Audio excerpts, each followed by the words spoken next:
Okay. Yeah. Good to go. Let's get this thing started.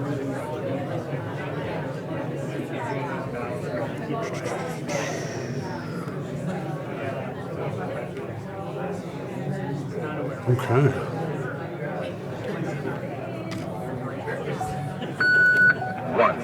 Everything through our Dickie John system, we've been recording from storm to storm to see what our applications rates have been throughout the storm. So I can refine the truck driver, tell them, hey, listen, you're running at 250, 225.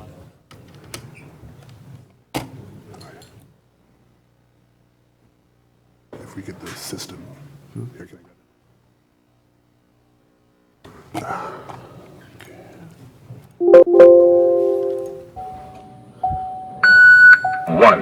Everything through our Dickie John system, we've been recording from storm to storm to see what our applications rates have been throughout the storm. So I can refine the truck driver, tell them, hey, listen, you're running at 250, 225. We had onboard dash cams, so we could take pictures every 15 minutes to see the comparison with tracking systems inside them, and then we were able to go to a dashboard with these technologies and see where the driver's application rates were to monitor everything. You know, when we started cutting the corners where we're seeing there was waste, where we didn't need to put down the extra material, and it's brought us to this point to where we've cut our usage, down by over 60%. But this year, now that we're dealing with freezing rain and ice, your application rates are going to go up. So we're going to have an influx of more usage, but it's the good and the bad. So now that's controlling your pounds per lane mile. And then the next one over is for your pre-wet system, the 3 gallons per minute. Sprays the rock at the rate that we needed to, and the driver pays attention to control his spreader amount, so this way he's not wasting his material, he's not throwing it all over the road, he's focusing on keeping it within his lane. So all these little things add up to saving waste on material and having to activate and use the way it's supposed to during storms. To it, and the mileage that they're doing. So the more I was doing it, the more we find I was coming. Like he treated 142 miles. He was 12.28 tons. His average was 172 pounds per lane mile. So you get into a different weather event. This is all light snow, light to moderate snow. So now his rates are different. He treated 252 miles. He was 16.73 tons. You have to find a happy medium, and it comes down to road safety. Today everybody's so fast-paced, they're not laid back the way they used to. They want instant gratification, they want it now. When I first came up here, you could see that fast pace coming here. So they want that instant gratification, so you have to be out on it when the time they don't have to go out, please stay home. I understand you want to be somewhere, take your time, make sure you have the proper tires, on your car. The all seasons sometimes don't cut it, aqua treads don't cut it. We've been out in all various situations, and people like to drive fast. Slow down, take your time. If you don't have to go out, don't go out.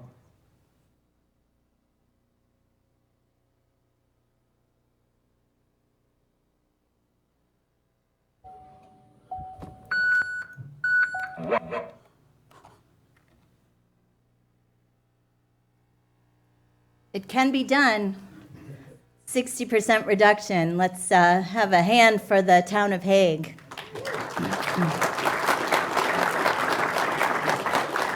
I'm Tracy Ormsby. I'm the publisher of the Adirondack Explorer. Thank you all for joining us today, for coming over here. It's not a very sexy topic, but an important one for us here in the Adirondacks. So thank you for being here. And I want to thank our sponsors, the Adirondack Council and ADK Action, 2 organizations who have been working on this issue for a very long time and helped get behind the Randy Preston Road Salt Reduction Act, which is now a law. So thank you to those 2 organizations, and thanks to the Wild Center for hosting us here today. And I want to do a shout out to some students here from Long Lake. They're studying science journalism, environmental economics, and environmental forensics. So thank you for being here. It's great to have some young people. You're going to take care of this for us in the future. So thanks for being here. I also want to acknowledge DOT and the highway crews for getting out there on the snowy and icy mornings to keep people safe, and also for being involved in trying to solve this issue. It doesn't make your jobs any easier, and so we really appreciate that you're here today too.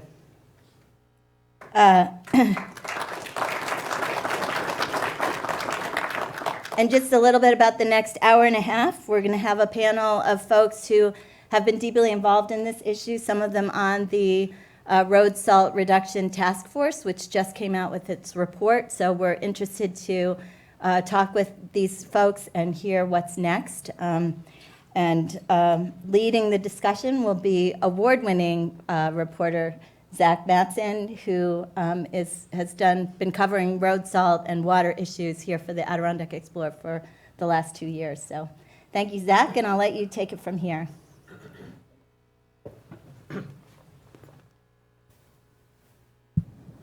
Thank you, Tracy, and thank you, everyone, for coming. I really appreciate it. We can bring the panelists up, and we'll get going.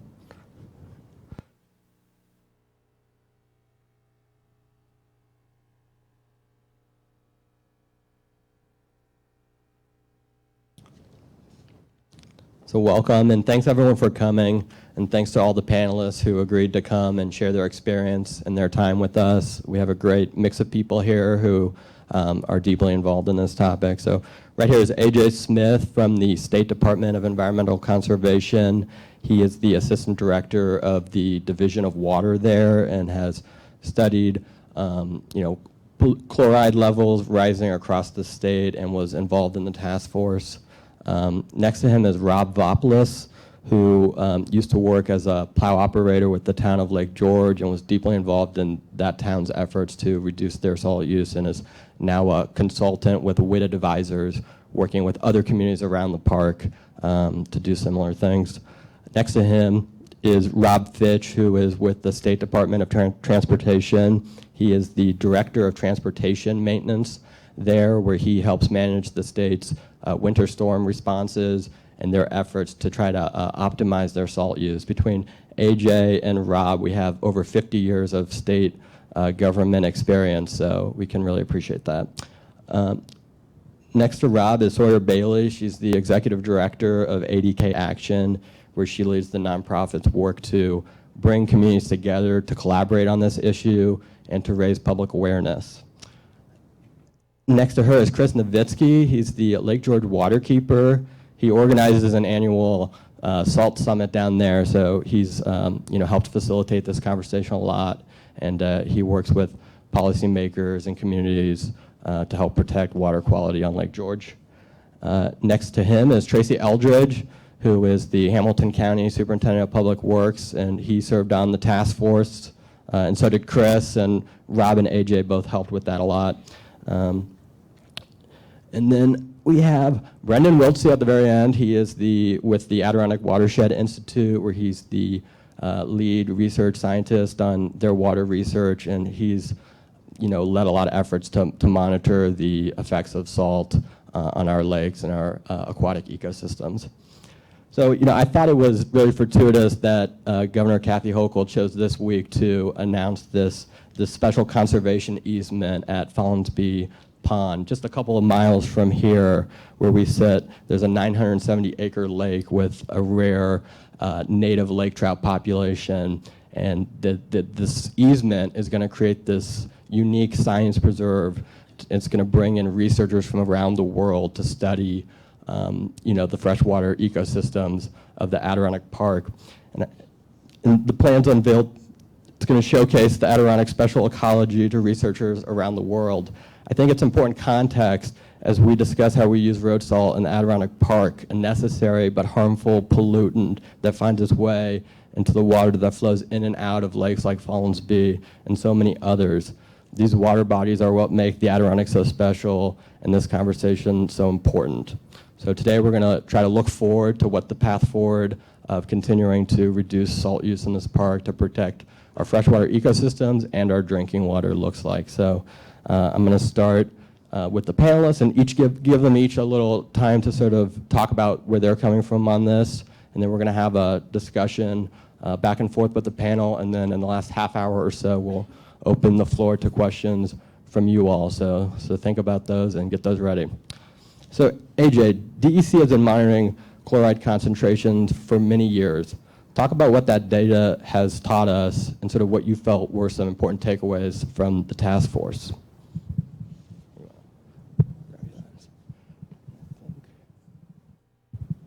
Is that good? Can you hear me? Yeah? Okay. I'm not texting, I just have my notes on my phone, just for reference. That would be pretty awkward, right?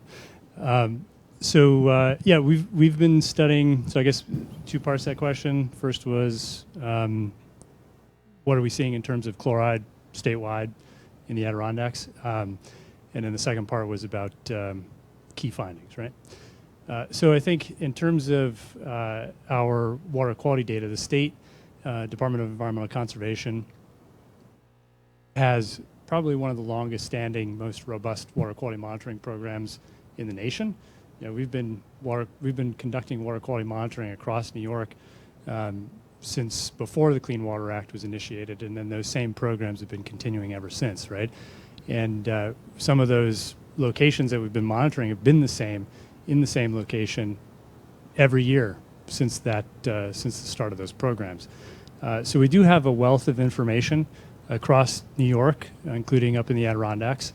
And a few years ago, we did I guess it may have been more than a few years ago now, I think around 2018 or so, we did an analysis of 40 years worth of water quality data. And one of the things that we thought we would find was that some of the pollutants like nutrients and things that we were seeing along the landscape were going to be on the increase, but surprisingly, we identified that chloride was increasing and that we were surmising that it was being locked up in some of the groundwater and kind of being retained and then coming out into surface waters even at base flow conditions. So even without like big rain events, it was just sort of slowly trickling out throughout the rest of the year. So that was pretty concerning that we were seeing a lot of chloride across the landscape, across the state, and at higher concentrations than we had really expected. And it wasn't something that started,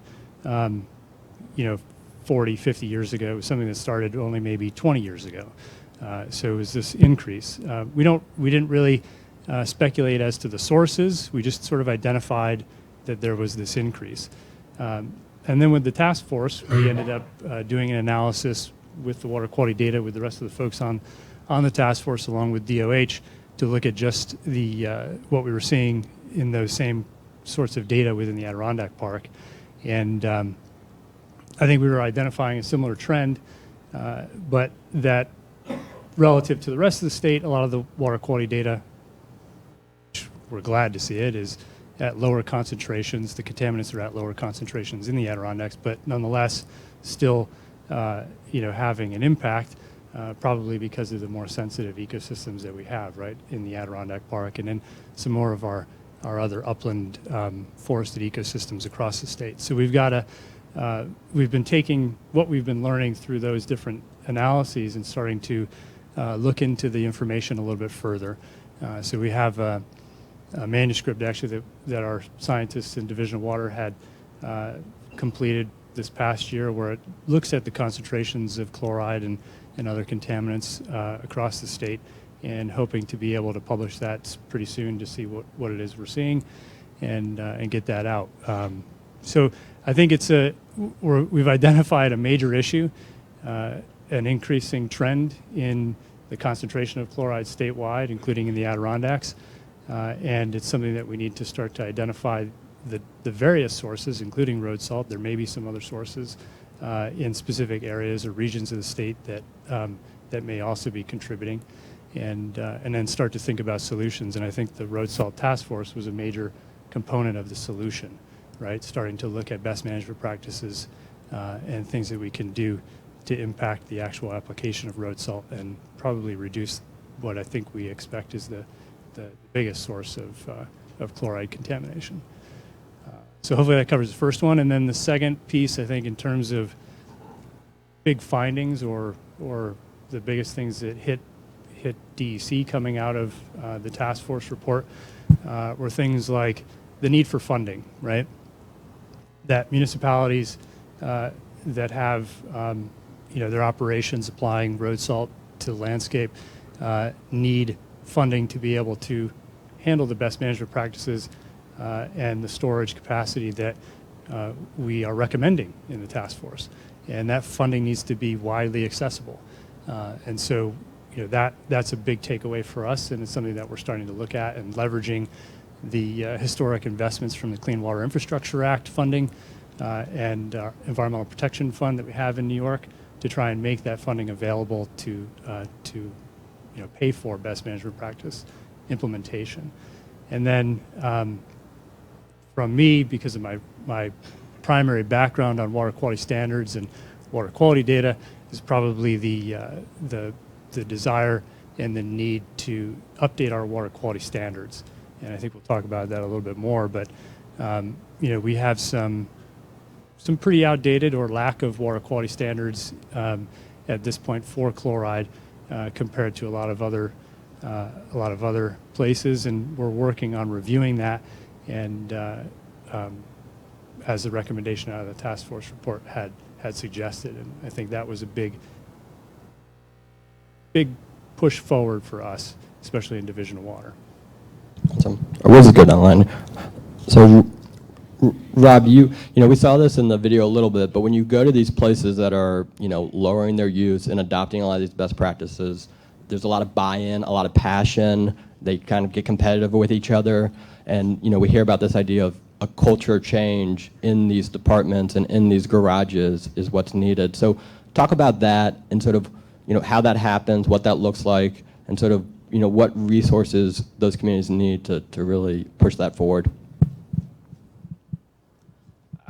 Yeah, sorry, I'm not a public speaker by any far. So we were at the town of Peru yesterday. 2 years ago, it was more of we were standing there teaching a class. Yesterday there was total engagement. So there's definitely a culture change with everything. There's interaction now. There's also, buy-in with the equipment operators where, before it was we're standing up teaching a class. Now it's they're totally engaged. They're asking questions. They're now looking and seeing issues that they didn't look and see before. And they're trying to develop problem-solving issues to problem-solve the issues. But to move forward, everybody's at a different level. There's definitely a discovery process that happens in the beginning. So everyone that we work with is definitely at a different level. And then as they grow, each one is kind of different. So we really look to see what their strengths and weaknesses are, because everyone really is dealing with something different. You really can't compare one group to another group. They all have different roads they're dealing with, different microclimates within their particular road network that they're dealing with.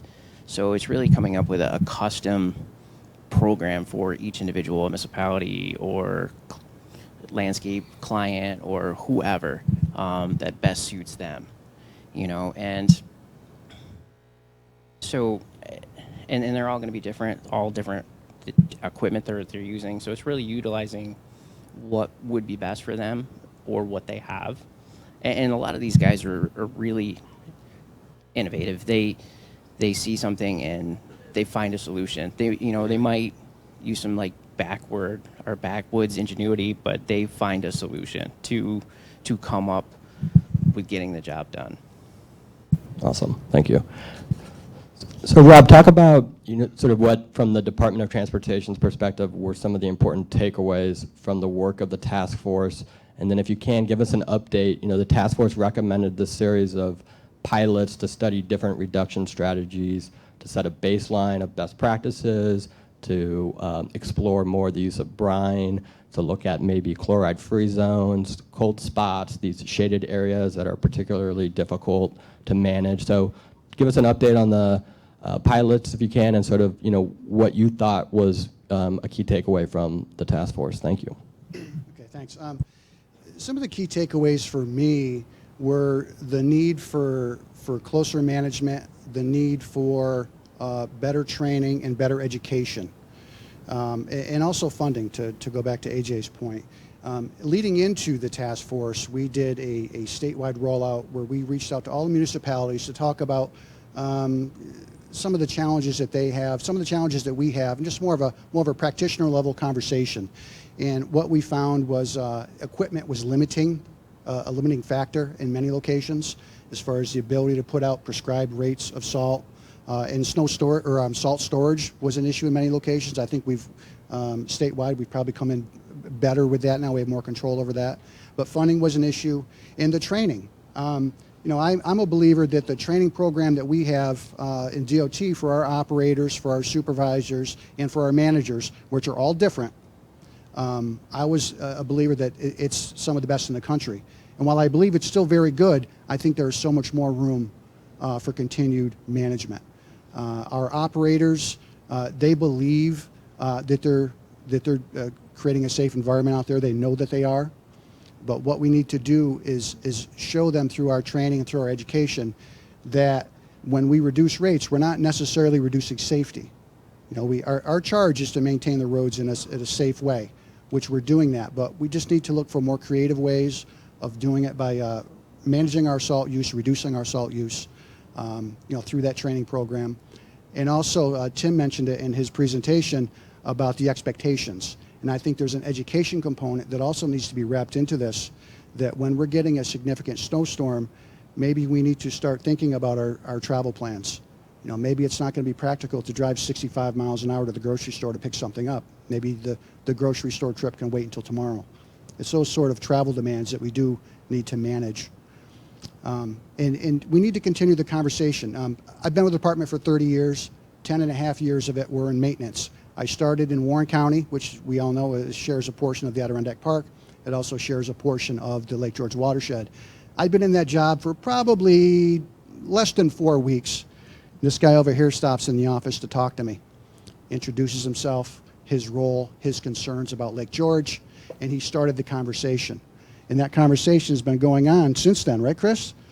Clearly, we have different charges, different goals, but we've always had respectful conversations. We've respectfully had differences of opinion at times, but we've maintained a respectful communication and coordination throughout this whole time, and it's going to continue. And I think that is imperative for continuing this conversation in a productive way. For the pilots, our plan for doing pilots heading into this season was, number one, to continue the pilots that we established for the last several years. We've got a pilot on 9N in Lake George, on 86 up in Lake Placid. We have what we call a direct liquids application beat, which puts down only liquids, no granular salt, in Herkimer County. So we're going to continue them. And then we also added another direct liquids application beat in Keysville on 9 and 9N because we wanted to do something within the Adirondack Park. So our goal is to continue these and to learn from them.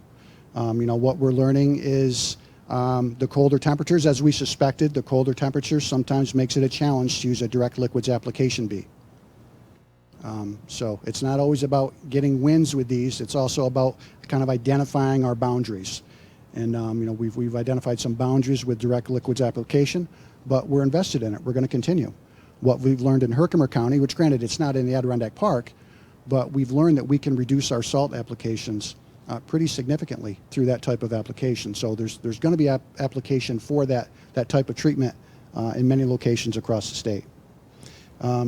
Speaking to no salt beats, from a DOT standpoint, again, our charge is to maintain our roads in a safe manner. We believe that for the class of roadways that we have, higher speed, generally higher volume, we believe that road salt needs to be part of that equation.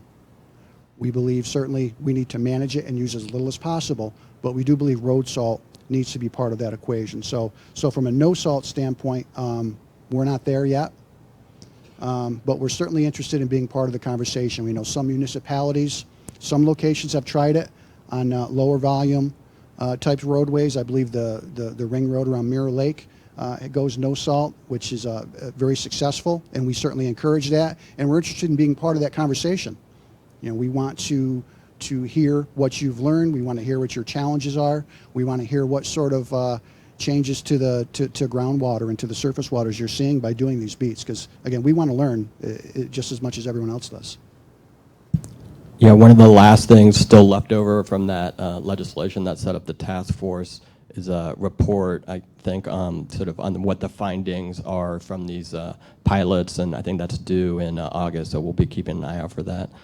Sawyer, we got Sawyer Bailey here next. Sawyer, you helped in the fall organize sort of some of the advocacy groups and other organizations in the park to write a letter to the governor and the state agencies, sort of calling for a long-term strategy, a multi-year plan, you know, ideas like an interagency council, staff people who can sort of be the czar of salt reduction.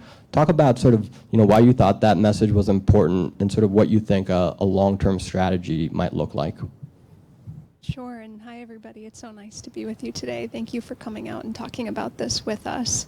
ADK Action has been working on road salt reduction since our founding in 2011, and anyone who's been working on an issue for over a decade knows that you try an awful lot of strategies and you look for windows of opportunity anywhere you can to make progress. We have amazing colleagues in the park who are also focused on road salt reduction for a variety of different purposes, and as we waited for the Road Salt Task Force report to come out, we were all thinking together, how do we be as strategic and collaborative as possible to make the most progress for our region? So when this long-awaited report came out over Labor Day, a long weekend, so we're back in the office after 3 days reading a long report, but immediately many of us said, okay, let's chat, because we need to come at this from different angles to create some progress together. So in order to answer that question of where do we go from here with the task force report, we realized that the task force was not going to necessarily be involved in the implementation side, so we needed to create some sort of supportive body for accountability to create the roadmap for implementation. So that was the first thing we really wrote in this letter to Governor Hochul's administration, who is building on success here. The governor had strong appointments to the task force and ushered in the release of this report. So in order to keep building on progress, we need agencies to come together and experts from across the state to come together to say, what's the game plan going to be for the rubber meeting the road on this work? Part of that, we believe, has to be the creation of staff positions to ensure that this kind of body can work together well, can be efficient, that what is discussed in those meetings can really come to fruition. Apart from that, to AJ's point, we really thought about the need for guardrails on how much chloride pollution is too much. New York is one of the only states in the Northeast that doesn't have a chloride threshold. So let's think, where do we start with that? There's language in the Road Salt Task Force report saying start with the Clean Water Act threshold and then work down from there based on where it makes sense across the state and here in the Adirondacks. And then from there, we need to be thinking about implementation. We're so thrilled to see the state making progress on the pilots. That feels like the most important thing to continue. But how do we begin charting a course for implementation on all the other great recommendations in the report? And then how do we scale that by 2030 to the whole rest of New York State? The Adirondacks are the canary in the coal mine on this issue, but really road salt pollution is an issue across the whole state. So how can we take all the innovations we're learning here and scale them?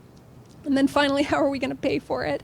We've already talked a lot about the resources needed for this. And of course, at the town and county level, you know, it's hard enough to get funding to pave your roads well, let alone get the equipment that you need to really reduce salt with state-of-the-art technology. But at the state level, we see a lot of opportunity not to add to this budget deficit. It's going to be a difficult year for our budget, so we're trying to be really practical about this. We think there is opportunity with what might already show up on the road in terms of waste.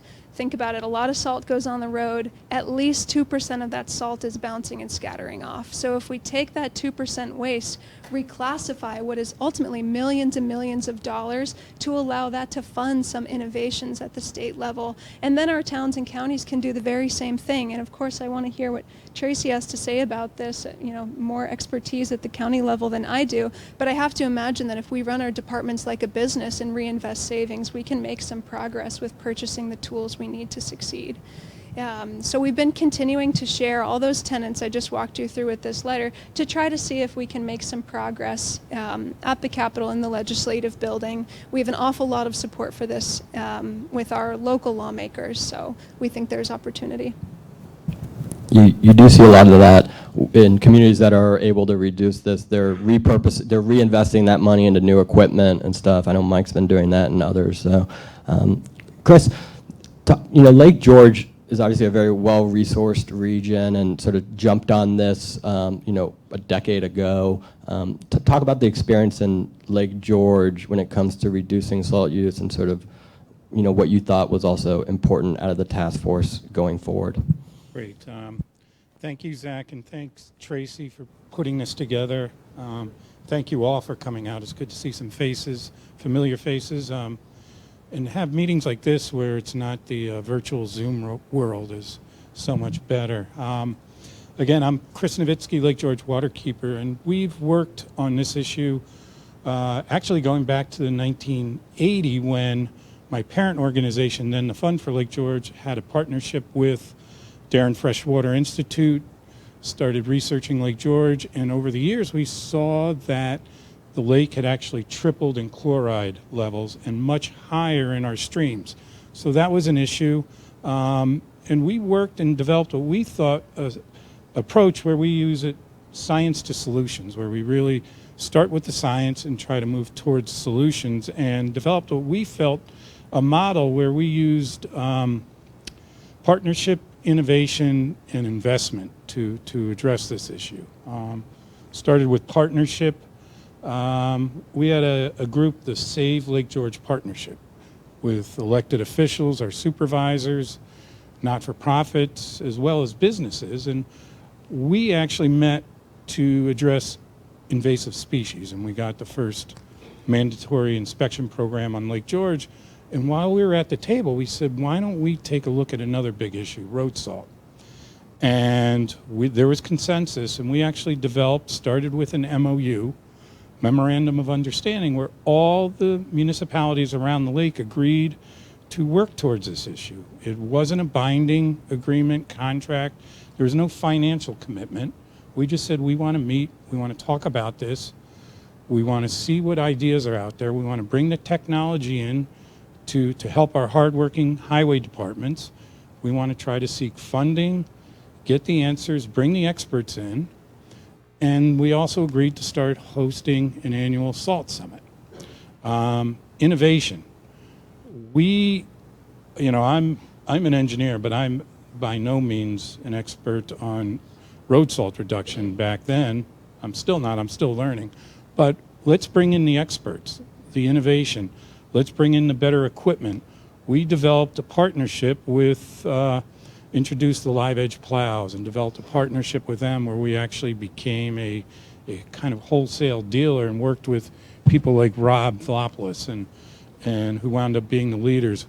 We brought in the experts who brought the best practices in, talked about measuring and calibrating and preventing and improving and analyzing and ultimately optimizing to reduce the road salt. And we also thought of investing. We wanted to put our money where our mouth is. Again, provided grants for equipment to make it easier for our operators.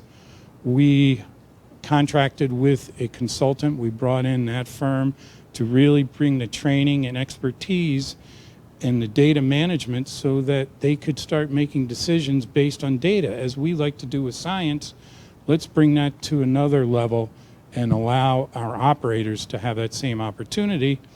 And lastly, we've actually recently partnered with and invested with the town of Lake George to try to develop a brine co-op, to take this to another aspect where we've got to start addressing it on a private level. That's another problem. It's the states, it's the locals, but it's also the privates. So really, we've got to hit all factors on that.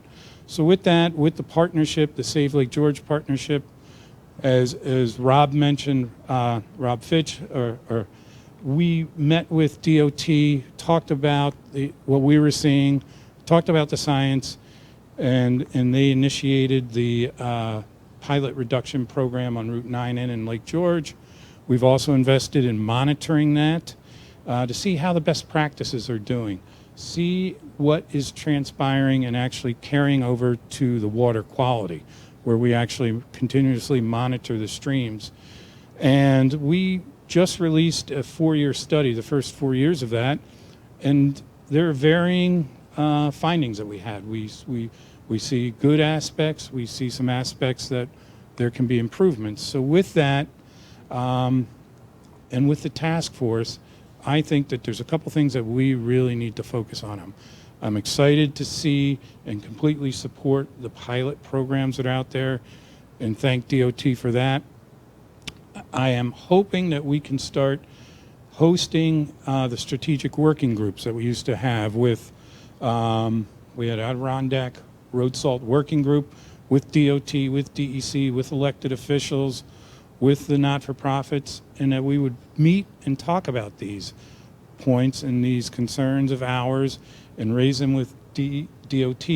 They would talk about how they're moving to address these. I think we need to reinitiate those. The public reach out, I think, is very important. Echo and completely support what Rob said. This is an issue that we're all involved in, not just the operators, but we as the users need to reduce our expectations and increase what we do to also address this issue. And as Sawyer said, the funding is going to be big. We are now into budget season, and we need to raise these issues up. The letter that those folks supported and sent down to the governor, that needs to be heard. We all need to echo that and raise these important issues to help people like Tracy, who talks a lot about infrastructure and things like paving.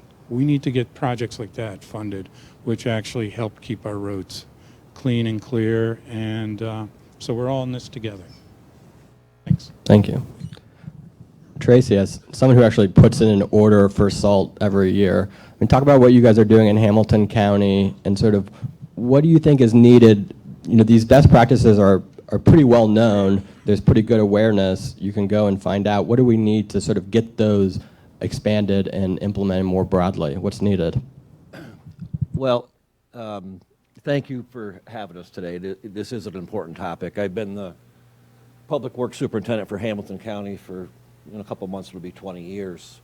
I am a lifelong resident within the Blue Line, so it is important. I see what it does to our infrastructure, as Chris just mentioned. I'm common sense. I will say Hamilton County's highway system, the county system and the town system, obviously we're very rural. We don't typically use, we are not 100% salt use county as far as our county system. We typically use a sand salt mix. Our salt usage has gone up here the last few years just because of the temperature change and weather patterns with freezing rain. Unfortunately, that drives that up.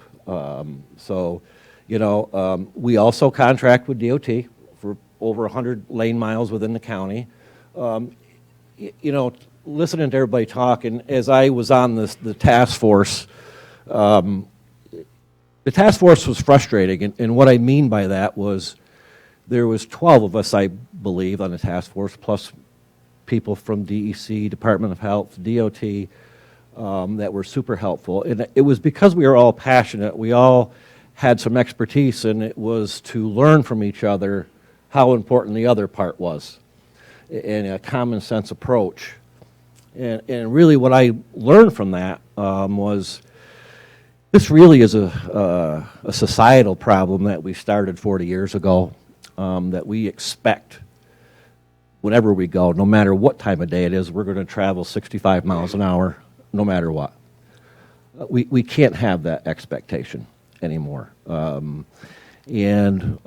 pressure that a practitioner like myself, or highway superintendents, or town highway workers, DOT, I was telling Chris and a little story before. We had an accident on one of our county roads this winter. Van went through a turn. We were plowing and went through the turn, broadsided our truck. Myself and my highway manager got to the scene, and the driver of the vehicle said, "Boy, it's slippery out here." Really? That's why we're out there. You know, that's the kind of attitude. Slow down. That tort lawsuits, the pressure on, if anybody here that lives in government that is responsible for plowing highways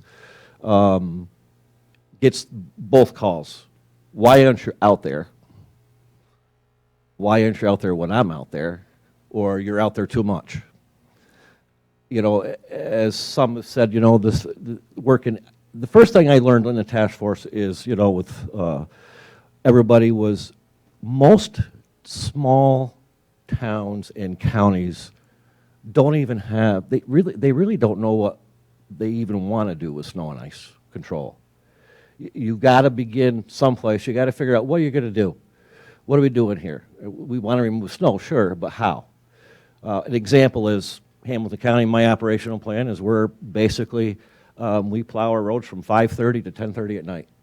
If it's not freezing rain or something, it's basically dark hours. I understand, you know, freezing rain and that kind of thing, all bets are off.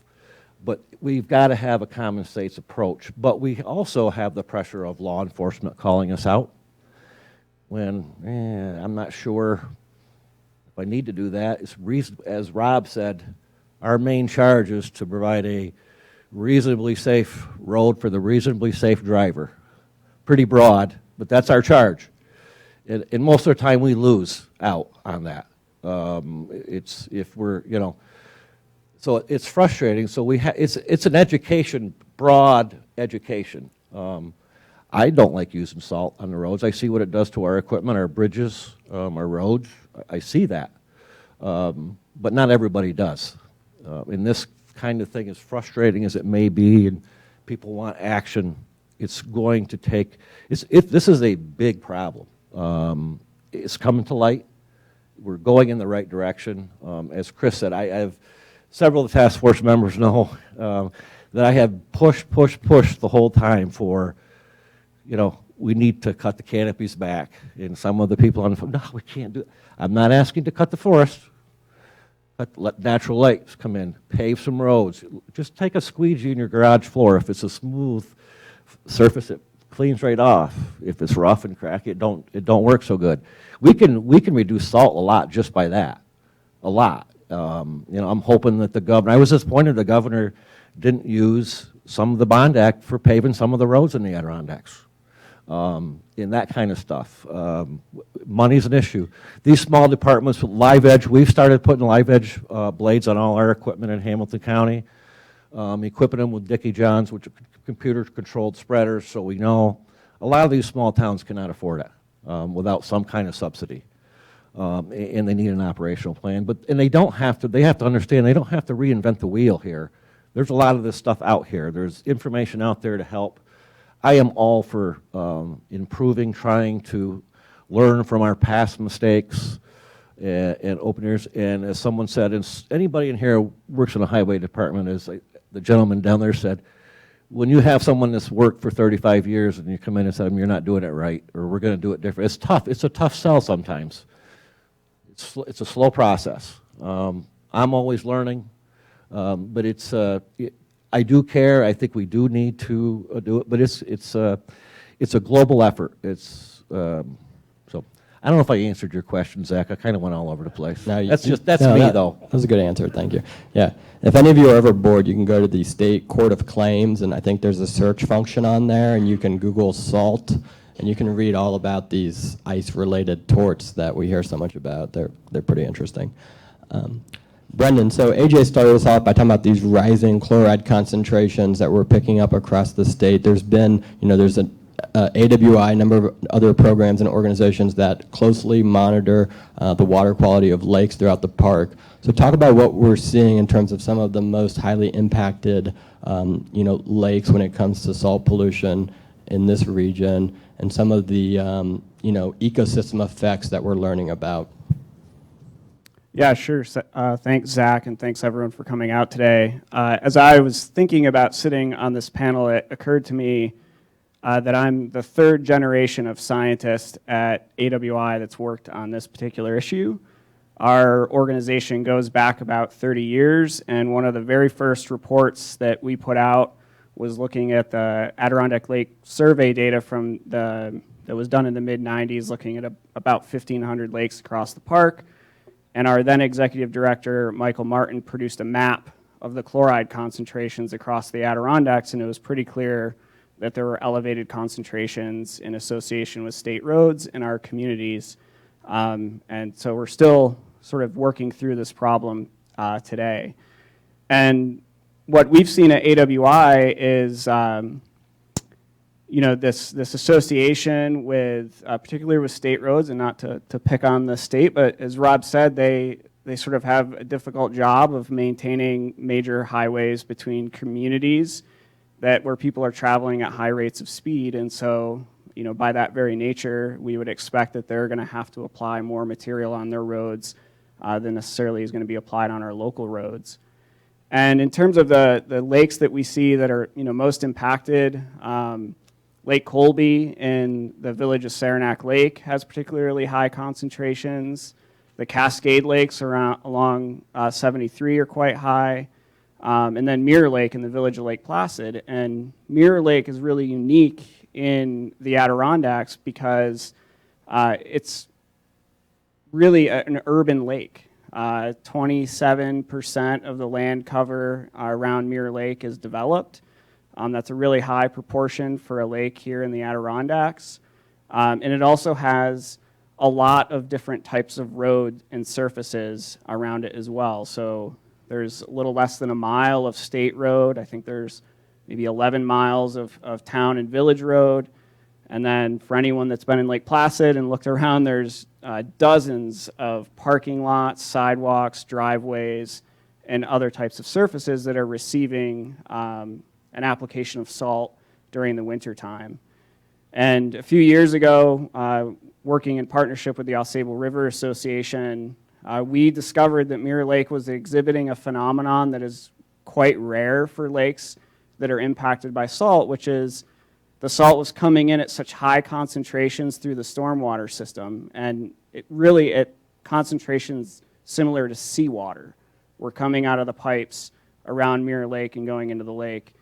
And that's high enough that the salt water coming out of those pipes was just flowing along the bottom of the lake and accumulating at the lake bottom. And so we could see this in real time. As a scientist, it was really fun, but bad as well, where we could go out on the lake the day after this first application of salt around the lake, look at the entire profile of the lake, and see the salt at the bottom of the lake that was put down the day before. And then all winter long, as our staff are going out there and doing this, you can literally just see the numbers marching higher and higher and higher throughout the winter time. And the result of that is we would have two layers of water in Mirror Lake, one at the surface that had high concentrations of salt, and then one at the bottom that had even higher concentrations of salt, hundreds of times higher than what we would expect to see in an Adirondack lake. And the impact of that on Mirror Lake was that those two layers didn't want to mix together because they were of different density. The analogy that I like to use, and I think is relatable to everyone, is it's like Italian salad dressing. You pull it out of the fridge, you have the oil and vinegar. Unless you're sort of a weird person, you probably want to mix that up before you put it on your salad, and you have to put energy into that system, into that bottle, by vigorously shaking it to do that. And then the same thing was happening in Mirror Lake, where more energy was required to mix the lake, and so the water at the bottom was trapped down there, basically. It would lose oxygen. That was bad for the fish. There's a whole host of repercussions as a result of this. And the lake would turn over in the fall, but the next winter it would all start back over again. And so I think there has been a lot of successes with Lake George around their salt reduction efforts, but there's been a lot of success in Lake Placid as well as a result of the pilot efforts that DOT has put in place around there, and then the work of the town and village, where we've seen the salt concentrations come down in Mirror Lake. The lake is back to mixing the way it should. The town and village have invested in the state millions of dollars in redesigning infrastructure and stormwater systems. They've changed their practices on their sidewalks, and all of these things have resulted in Mirror Lake returning to its normal mixing regime. And now every year when I go out there, I get excited because almost every time that we go out on the lake, or our staff do, and they come back, I look at the data and the numbers are just continuing to go down. And so I think that's, lessons that we can learn there and from Lake George, and is a positive story associated with salt. And then the last, I guess, one thing I just want to quickly mention too is AWI has been looking at this issue as part of the Adirondack Lake Assessment Program, which is a partnership with Protect the Adirondacks. It's a community science program that was started in 1998. And I was just looking at the very first reports that came out from that program, and chloride was one of the things that we were measuring when that program started. And it was really rare at that time for a monitoring program to be looking at salt. And we've been monitoring it since then.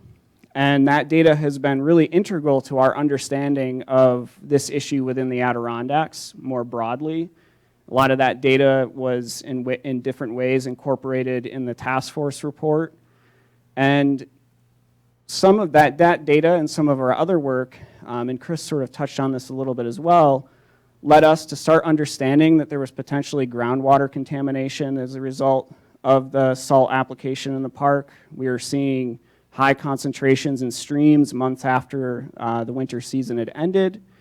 And a number of years ago, we tested over 500 public wells across the region and found that there is also widespread groundwater salinization as a result of this problem. And I think that's really important to acknowledge. This isn't just an ecological problem. This is an issue that affects some number of people's human health, their livelihoods. They're replacing appliances and other things as a result of not having access to clean drinking water. And so I think that's something that we're definitely going to be continuing to look at AWI moving forward. Yeah, I think an important note, and Chris's monitoring work on Lake George showed this, is that the salt we put down 20 years ago, some of it might have gotten right into the water and gone into one of these lakes. Some of it might have gotten into the soil and is slowly migrating. So we're still dealing with this legacy of our salt use that is, even if we stopped today, we'd still be seeing concentrations increasing in some of these bodies of water possibly. I don't know, maybe the scientists can correct me on that. But anyway, so I do want to circle back as a group here, and whoever wants to jump in can jump in now, to this long-term strategy question. There was some discussion, I know, at the task force about having like an advisory committee that could sort of oversee or provide advice into the sort of implementation of these recommendations, and that wasn't included ultimately. And some of these groups are calling for this idea of an interagency council where representatives from DOT and DEC and maybe DOH, the Department of Health, other agencies would meet in some kind of formalized structure to talk about how this process is going, to come together as agencies, and to facilitate this conversation about moving forward on these recommendations. So I haven't heard anything about whether or not that's on the table yet, but I'm curious from everyone sort of what a long-term approach to really ensure that isn't just sort of left up to sort of various groups to sort of do this on their own, but to really move this ball forward and to have accountability mechanisms to ensure that there is progress. So you guys have 2 microphones. You can share. Whoever wants to jump in, please feel free. Well, maybe I can start by acknowledging that we faced a similar wicked problem. And when I say a wicked, I mean really challenging because it hits at all different areas of public life, economy, social, environmental.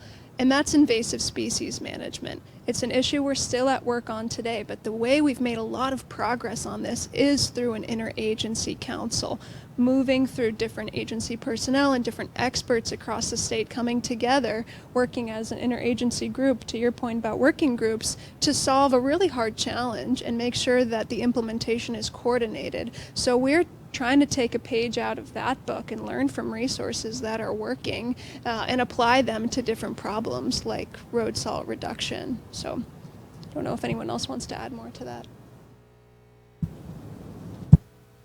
Yeah, I can't really comment on the aspect of a multi-agency approach. You know, it's above my purview. But you know, again, we're always interested in being part of the conversation, to sharing what we've learned, to sharing our challenges. You know, because we've had similar successes on the practitioner level, working with municipalities, learning from one another. And really the biggest thing we're focusing on right now is putting together the framework for the report that we're going to be putting together, you know, as required by the legislation. So at the end of the summer, you know, we're looking forward to producing this report that shows what we've learned through these pilot programs. And I think that'll really be a good springboard for us to really continue that conversation.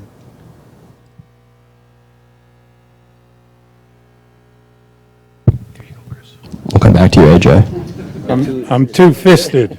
That's the first time Yeah, ever.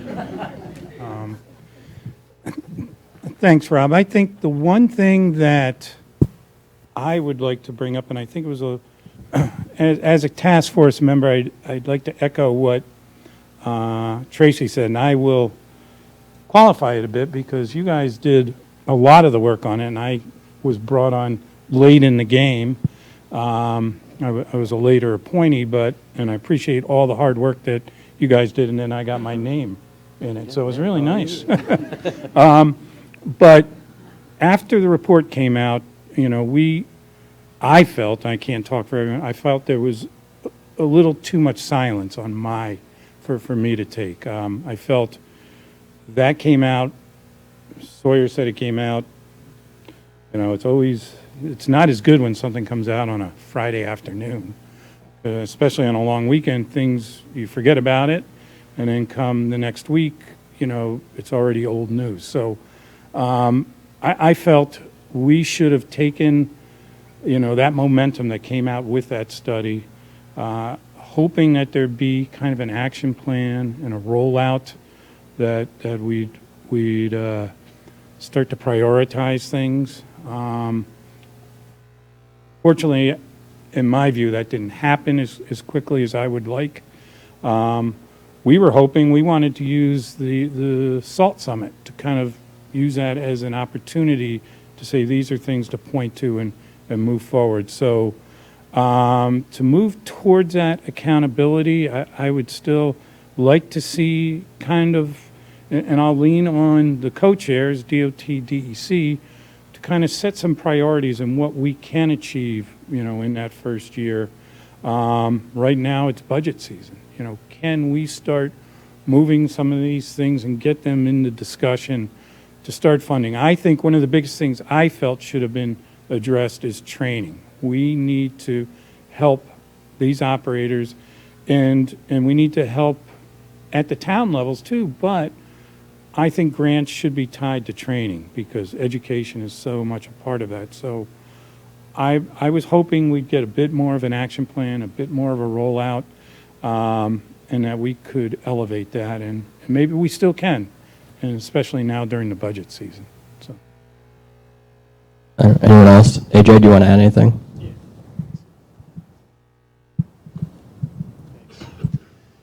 So I think, again, you know, thanks for having us here. I think it's really great because it shows that there is still momentum moving after the task force report came out. So I do want to make sure that, you know, from DEC, and I think also probably DOT would second this, that we do have quite a bit of momentum going, right, coming out of the task force, and that there are things that we're doing to try and move the needle forward on the recommendations. And I think, if we're always willing, to engage on whatever the next phase of things would be, if the governor or the legislature were to, ask us to come together in some way, we would be at the table. We believe it's an important subject, just as we took the task force report and the engagement with the task force very seriously.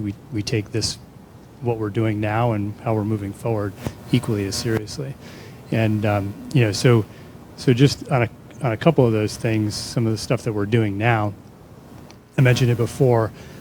Funding is a big issue, right? And we heard that, and we want to try and make funding available wherever possible so that the best management practices that are recommended could actually start to get implemented on the ground. And I think maybe it was Bailey had mentioned that, what can we do within existing budgets is an important question to ask. And I think that that's something that we are doing. We're reviewing the funding streams that are available to us now and looking at the grant opportunities that we have. So we use our Water Quality Improvement Projects grant, which is a huge grant as part of the consolidated funding application that municipalities have availability to every year, to see if there are ways that we can use existing budgets to fund new project types under our Water Quality Improvement Program, to be able to do things like, fund brine facilities, right? Additional types of salt storage facilities. Maybe it is funding equipment for trucks and things like that. That's all under review currently, stuff that we're doing right now. The water quality standards piece, as I mentioned before, is huge for us. And the update of the chloride standard is an important element that we're looking at as part of what we call our triennial water quality standards review. So every state under the Clean Water Act, every 3 years, right? Comes and goes, right? We try to do it on every 3 years, but there's a lot going on. So we have to look at our water quality standards on a regular basis and review those that need to be updated. And so right now, and hopefully in the next few months, there'll be, you'll see an opportunity for public involvement, public input on our triennial water quality standards review and what water quality standards we're actually looking at updating as part of that set of rulemakings that we'll eventually have to do. And so, that's going to be a great opportunity for us to really engage on the recommendation there in terms of water quality standards, and then also other types of regulatory thresholds that might help protect and kind of set the bar for a lot of other programs that we have at DEC relative to water quality itself, both surface and groundwater. And then on the training side, I think it connects back to our approach on funding. We can't really move forward on funding unless we can guarantee that the money we're providing is going to folks that know what to do with the money, right? To implement the best management practices in the way that they need to be implemented. And so we need to make sure that there's training that's happening, the kinds of stuff that you guys were talking about before. And so DEC, we don't really have the expertise on training, so that's like great opportunity for us to partner with DOT and other groups on getting training and outreach going, so that then it can connect well with whatever funding opportunities we might be able to provide. Thank you. Rob mentioned that there was this event yesterday at the Peru Garage where some local highway departments were working together to talk through sort of what they're doing and how that's going and some of the challenges that they're facing. And it was really interesting to me. I got there a few minutes late, and within 5 minutes, they're talking about, that they can't source a certain type solar salt, which is what they want to use for their brine, because the companies that sell that aren't bidding up this way, and they're talking about since they can't get that, it's a lot messier of a process to make this brine, and they're spending hours sometimes cleaning out their brine makers, and it really shows you that going down this path of trying to optimize your salt use and implement these best practices can get messy at times. So I'm curious to talk more about what those departments, the people on the ground, really can use. There's a lot of interesting sort of tracking that collects data about road temperatures and air temperature and how much is being used, and they can go back to that and analyze their approach to different storms. So I don't know if Rob Vopoulos and anyone else wants to sort of talk about what are these sort of tools that are being used and that could help, if there were more of them, expand these best practices. Well, definitely the tracking is a huge thing. So knowing, the where, the when, and the how to put down material, that's huge. Having these decision-making tools is huge. The equipment that we viewed yesterday, they not only know where their trucks went, they have pictures going down the road through dash cams. A lot of times they even have pictures of the salt coming out of the truck to verify the salt is coming out of the truck. With that, they also can do temperature. They can map temperature as they go down the road. So if there was ever a complaint, or they could actually say, yes, we know we went by this spot at X time, we put this amount of material down, we have pictures to confirm that we did it, and yes, we know it was a cold spot because we have verification, because we have temperature sensors that relay this information. Other equipment would be like live edge plows, which a lot of these places are using now. The more material you remove, the less material you have to put back on the road to bring it back to a safe friction level. And then using the best piece of equipment really for the particular job you're doing is huge. A lot of these guys, they know their routes. They know what they need to do to get the job done. So with training and the right equipment used correctly, we can achieve lower numbers. I'm going to try and repeat what you just said, because it's much the same. It's about, for us, it's about applying the right amount of the right material at the right time. So we need to have good awareness as far as what the conditions are out there, what the future conditions are going to be, but also better awareness about our equipment. DOT, we've got a little over 1,600 plow trucks statewide, and historically we've had GPS on all of them. So we know where they are, and we know how fast they're going.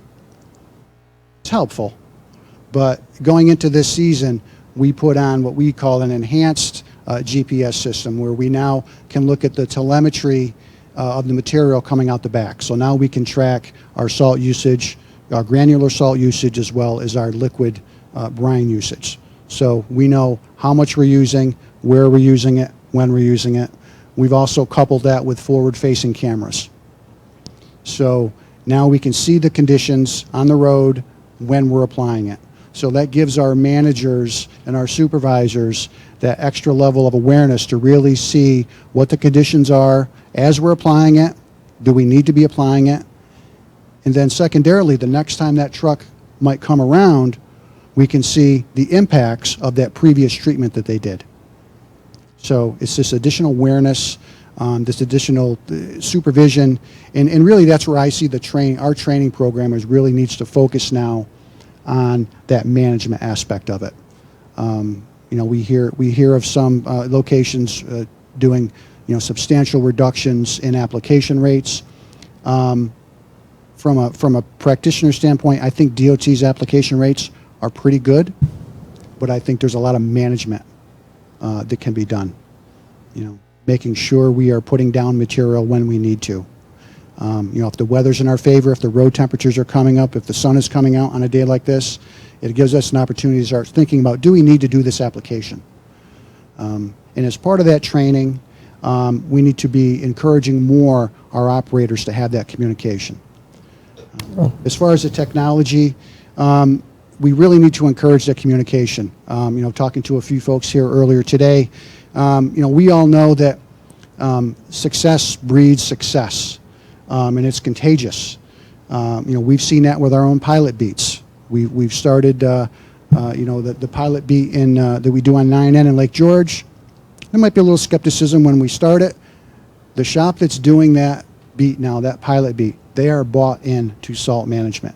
They're still dedicated to providing a safe road. You tell them to provide a road that's unsafe, they're not going to do it. They want to provide a safe road, but they know they can do it through salt management. And it's spread, it's contagious within that shop now, because the other beat that shop does, they're doing very similar things there now as well, because we want to breed upon that success.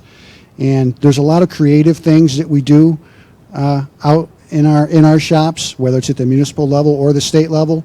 We need to have better communication among ourselves so we can share those good things, because yeah, there's struggles with brine makers. You know, some brine makers are better than others because they can't handle that sludge that's created when we create brine. You know, there's ways of getting solar salt, maybe if you buy it by the tote instead of buying it by the truckload. There's different things that can be done, different ways of plumbing a truck for applying brine. We are very creative out there, but we are not very good communicators. We tend to keep these secrets to ourselves. And this is shareware. This has to be public information that we need to share with everybody. When one town does something really great, every town should have that opportunity of kind of compounding on top of that, because, you know, we all benefit. Awesome. I will note that one of the recommendations in the report was about, you know, sort of this data transparency and sort of over time finding a way to get some of that cool data that they're collecting on their trucks out into a public setting. So I got a lot more here that I wanted to get into, but I know we're running short on time, and I promised questions, so we're going to definitely get to that. As a former education reporter, I'm going to give priority to the Long Lake kids with the first question, so I hope they're ready for that. Yeah.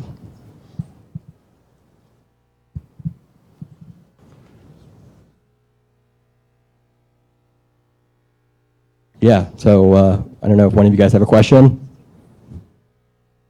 They told me they had one, so.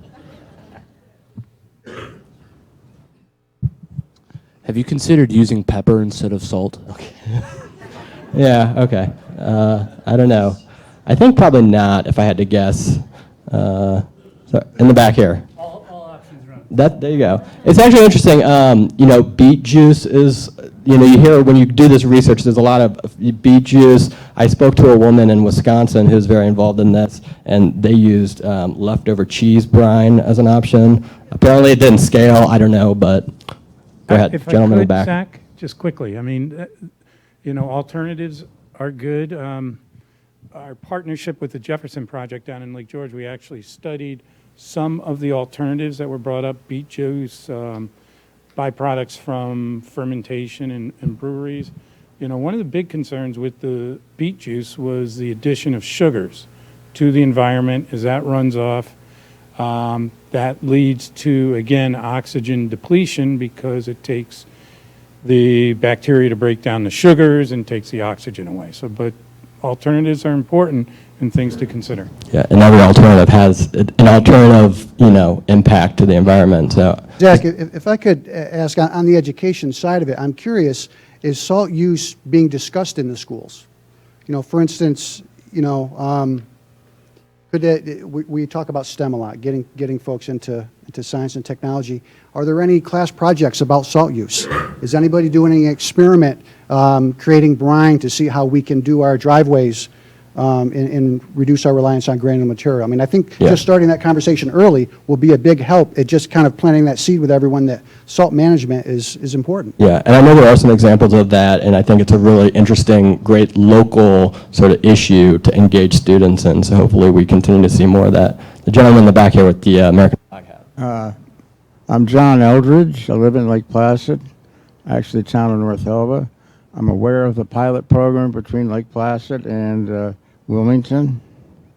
For the last 2 years anyway, the speed limit had been 45 during the winter. It's now back to 55. I'd like to know why. That pilot had two components to it. We had a reduced salt management component, but then we also had a smaller segment within there that was exploring the use of abrasives, basically lower salt, the use of sand and sand-salt mixes to provide snow and ice. So as part of that, because we were concerned that we were going to be reducing the level of service by going with a sand-salt mix, we put in that reduced speed limit from a safety perspective. But over the course of, I believe, 2 seasons, we learned that those abrasive mixes weren't going to work for us. So we curtailed use of the abrasive mix. We're still doing the pilot, but we just pulled out that sand salt mix, and because of that, we eliminated that seasonal speed limit. I suggest you take the signs down. Some of them are reading 45, some are reading 55. Yeah, they shouldn't be. So we can look at that. This woman here in the front.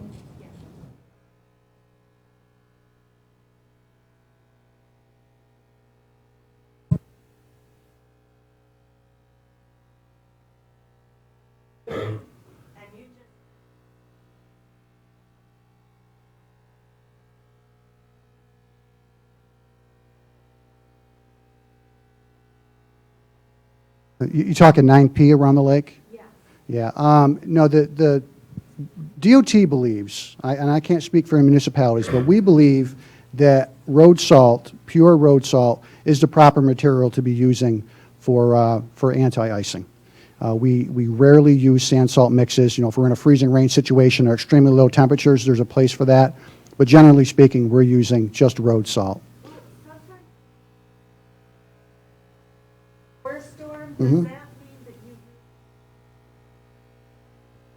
I'm glad you brought that up. What those stripes are? Those are pinstripe prides. We sometimes refer to them. That's a brine that we put down before the storm. That's pre-storm anti-icing.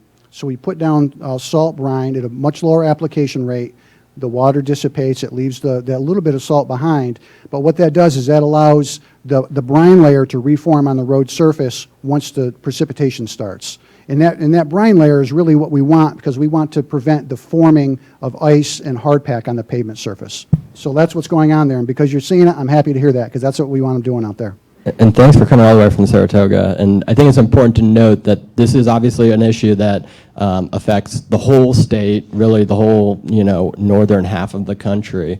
And so it's not just our Adirondack lakes that are being impacted. So I just, abrasives are also something that we talked about during the task force, and I think that from an environmental perspective, right, and especially from an aquatic habitat perspective, an abrasive can come with its own issues, especially once that abrasive washes off, just like chloride, into a nearby surface water, and the impacts that it can have on basic aquatic habitats is an important thing to be considering when talking about the application of an abrasive. So, if you have a benefit by using a brine solution that gives you less chloride use, but doesn't carry with it additional impacts, that could be a positive, right, as opposed to using an abrasive.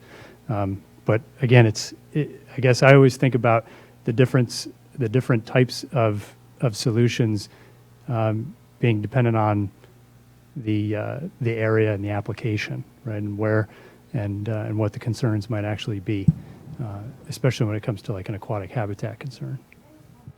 I think we're going to go here to this in the front here. Sorry. Thank you. My name is Marie McMahon. We own a business in Lake Placid.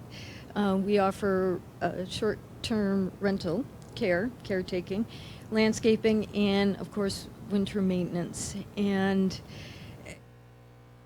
knowing that what we were doing in the winter was affecting the environment especially, and we were literally seeing the effects in some of the HOAs, the salt in the winter, and then problems with the landscape in the summer, we just decided we've got to pull the plug on this.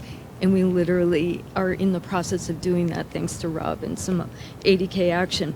Chris, I am really curious. So you're doing this great work in Lake George, but are there private companies involved? The property owners around Lake, I almost said Lake Placid, the property owners around Lake George, are they participating? How is it trickling down, or has it not trickled down yet?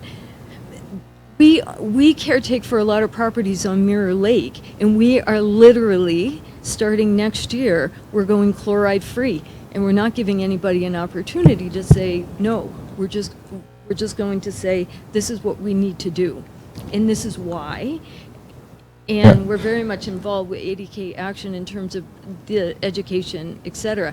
But I'm just wondering if there's some of the same efforts in Lake George. Thank you. And look, Chris, before you jump in, I'll say that another thing in the report was this, there's a program in New Hampshire where if private contractors who do this type of winter management go through certain training, get certified, report their salt use back to the state, then they get some, you know, there's a limit to the liability, basically, that they have as long as they're not negligent in their practice. They can't be sued, or the properties that they're working for can't be sued if someone has an accident. Go ahead, Chris. First, thank you for your work, and I'd love to have you as a spokesperson to come down. We are not at that level that we'd like to be right now. Through our organization, we've attempted a few ways. We've actually tried to provide grants to private contractors to get them to take that leap of faith as our highway departments had to. Working with our consultant, actually, with advisors, trying to use them as a consultant, as a resource. We've developed a new initiative, a Lake Protector program, so that we actually register property owners and give them information on their property that influence runoff, tree cover, impervious cover, and whatnot. So through that, we're trying to educate them as well. And I mentioned earlier the brine co-op that we set up with the town of Lake George, just to offer that to contractors that take care of the private properties. And we're not where we'd like to be, but these are some of the measures we're trying to do to reach that point. So did you want to add anything about sort of trying to reach these other audiences that aren't, you know, the municipal and state and government users? Definitely, and we've been really lucky to learn from Chris's work and the work of the Lake George Association. We realized that they were creating a model in Lake George, and it's something that we could scale to the entire Adirondack Park. So the reason we're so lucky to work with Marie and with the town of Peru and with 23 other towns and counties across the Adirondacks is because we're working with them on best management practice training. Also through Rob and Phil, their company WIT advisors, to bring the best in the business technical expertise to our motivated highway departments. Even while we waited for this report and for action at the state level, we realized there was a window of opportunity here with our towns. But in order to really serve our private contractors, who at the end of the day have to do what their clients ask of them, we realized we need to be communicating with the driving public. And I think this gets to what we're all saying about expectations. You'll see it out in the atrium, our public outreach campaign called Don't Be Salty. We're taking a lot of heavy science information and making it approachable and fun to help people understand the impacts of road salt pollution, and also what action we can all take, be it at your private residence or whatever area that you work with, your neighborhood, your watershed association, to help everyone make progress on this. So we're looking to scale that across the park too, and across the state for that matter. We have a lot more work to do with private contractors, but Marie and Wes are leading the way. Here, this gentleman here. Yes, I'm Dean Bianco. What, if anything, what has been learned from, if anything, from neighboring states, their approaches? Has that been researched? Has it been synthesized? I'd like to know about that. Thank you. Yeah. Anyone? Yeah, there is a national consortium of departments of transportation called Clear Roads. I think there's 38 member states right now, most of the Northeast, Midwest, western part of the country. DOT is part of that. And part of that consortium is to share information, learn best practices, and to fund research projects. So, in fact, DOT championed a project, I think 2 years ago now, to talk about environmental sensitivity with salt use. So we championed and we've piloted. I think we're in beta testing right now for this GIS application that can be filled with all sorts of items that are of environmental sensitivity, whether it's wetlands, certain endangered species, public drinking water wells, private wells, all sorts of things. And by using them, you can create a sensitivity along a certain segment of road for road salt. And what we think we can use that for is practitioners that have limited resources. can identify those beats that are most sensitive within their area of responsibility and focus their better resources in those areas, whether it be that one truck that they can buy that's got the telemetry on it, or maybe it's their more seasoned operator, maybe it's that one live edge plow they can buy, but whatever that might be. Or maybe it's just raised awareness. Maybe that's where we do our reduced salt application if we want to experiment with it. Or maybe that's where our one brine truck can do its work. But it's a way to identify that, that sensitivity and be cognizant of it. But as far as just the general information sharing, there's always information that's going back and forth. We're looking to learn from one another. We're also doing another research project on winter severity, so we can start gauging our snow and ice response based on the winter severity. Now, there are winter severity tools out there, but they're not really developed from a road practitioner standpoint, from a snow and ice practitioner standpoint. They're based on other things like, ground snow cover and some temperature things that don't really apply to us. So, but we're working on that so we can better benchmark our work. So, but that's an excellent question.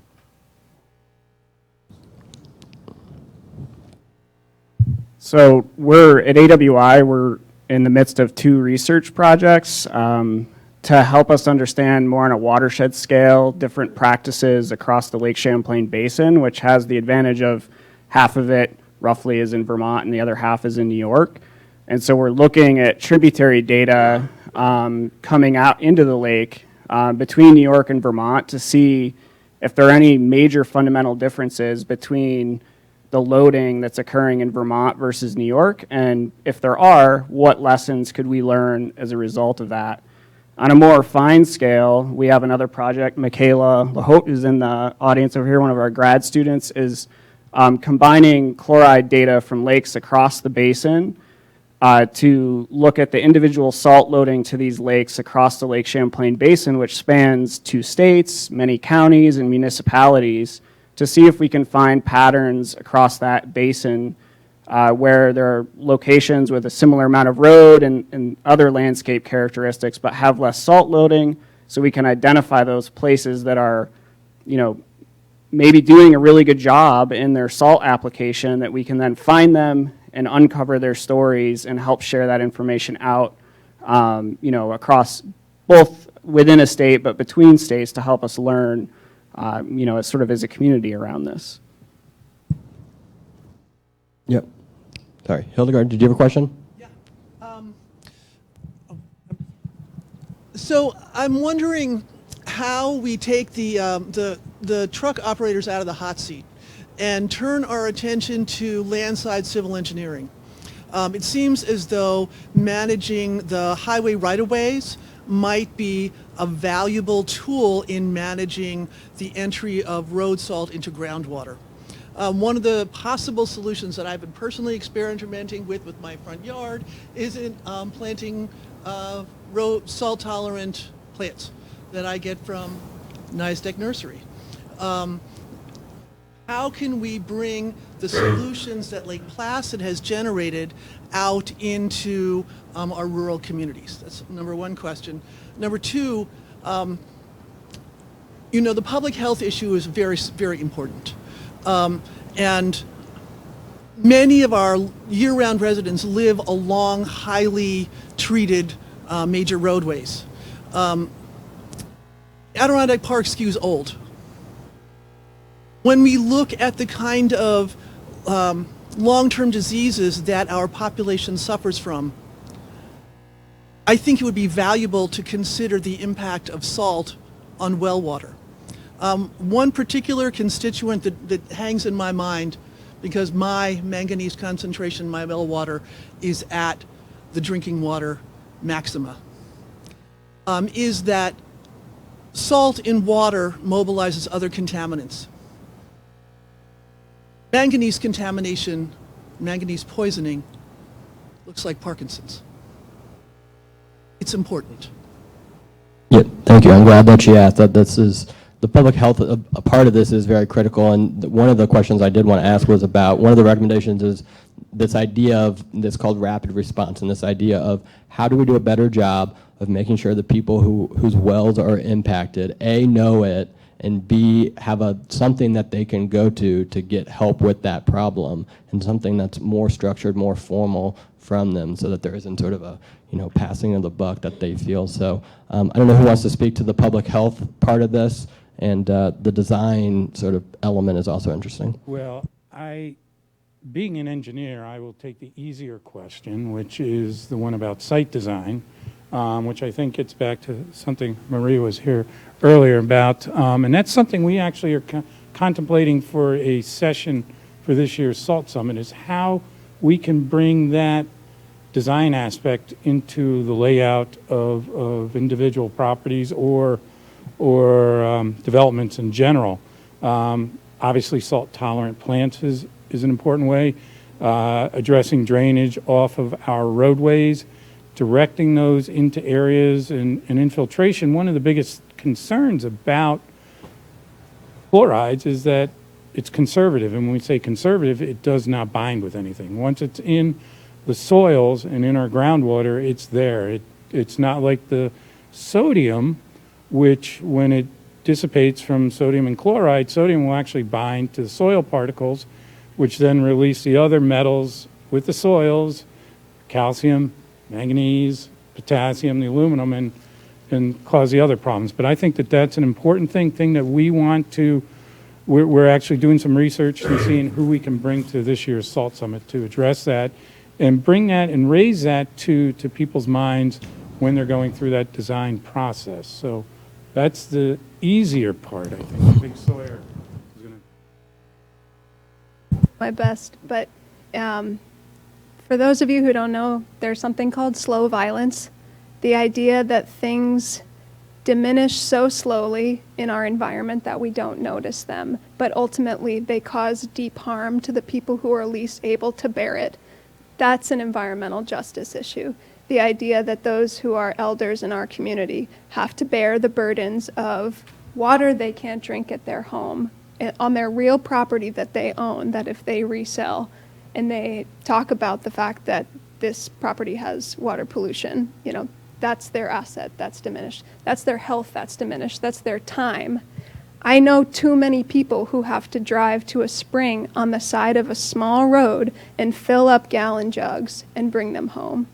I used to live in a house that had manganese pollution in the water, and that's what I did because I couldn't afford having Culligan drop off water for me. It is so difficult for our neighbors who are faced with this solution, losing their livelihoods, their farms.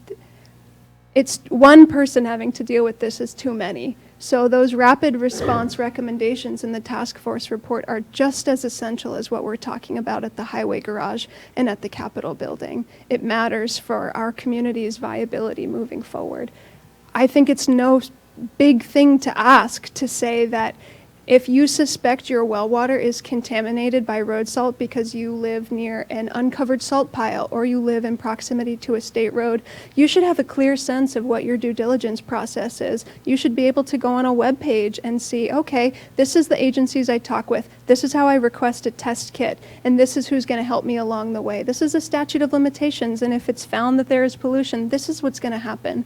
Because we have seen a variety of responses when pollution is found, and not many of us have the time or money to bear an extended lawsuit.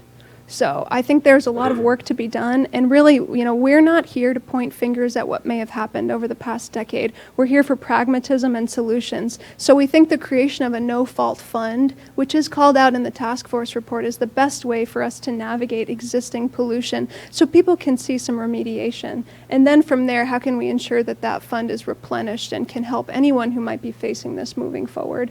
So this is a key issue for ADK Action, and I know for a lot of you in this room. So we're going to keep working on it together. Great, thanks so much. Yep, I think we've actually hit our time. It flew by. I know we have lots more questions. I do, everyone does. I really appreciate all the panelists. I appreciate DEC and DOT showing that they are committed to continuing this conversation. We're committed to continuing to press you guys on what you're doing, what you're working on, and we'll hopefully hold more of these types of events in the future. So thanks to everybody again. Thanks to everyone who came out. Thanks to the Wild Center for hosting us. Really excellent hosts. So I'm sure, you know, if you guys, this is a reporter trick. If you stand between the door and the person you want to talk to, you can get a question out of them. So good luck with that. Thanks a lot.